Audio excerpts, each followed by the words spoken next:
L'Agence fédérale américaine de l'aviation civile, FAA, a ordonné samedi l'inspection de 171 avions 737 MAX 9 de Boeing, qui seront suspendus de vol d'ici là.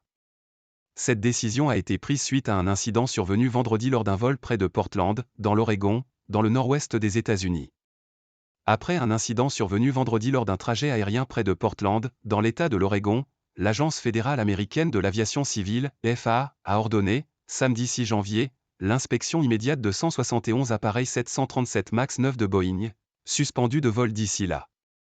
La directive de la FAA impose aux opérateurs, compagnies aériennes, d'inspecter l'appareil avant un nouveau vol, a indiqué l'agence dans un communiqué, estimant que cette opération nécessitait entre 4 et 8 heures par avion.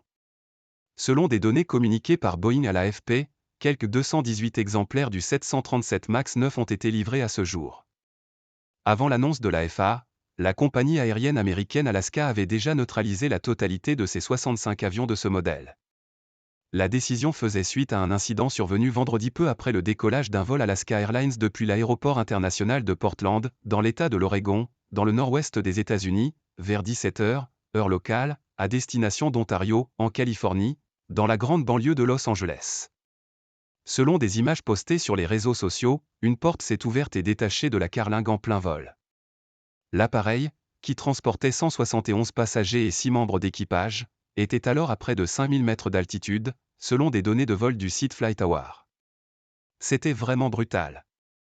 Selon plusieurs spécialistes, notamment le responsable du site spécialisé The Air Current, John Ostrower, il semble qu'il s'agisse d'une porte condamnée et masquée par une cloison qui ne laisse apparaître qu'un hublot. Après avoir fait demi-tour, l'avion est revenu se poser à son aéroport d'origine, l'incident n'occasionnant que quelques blessés légers.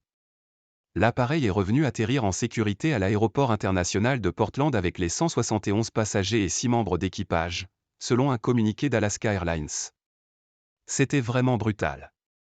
À peine en altitude, la façade du hublot s'est juste détachée et je ne m'en suis aperçu que lorsque les masques à oxygène sont descendus, a raconté un passager du vol, Kyle Rinker, à la chaîne américaine CNN. Selon le quotidien de Portland, The Oregonian, citant des passagers, personne ne se trouvait à la place immédiatement à côté de la cloison envolée.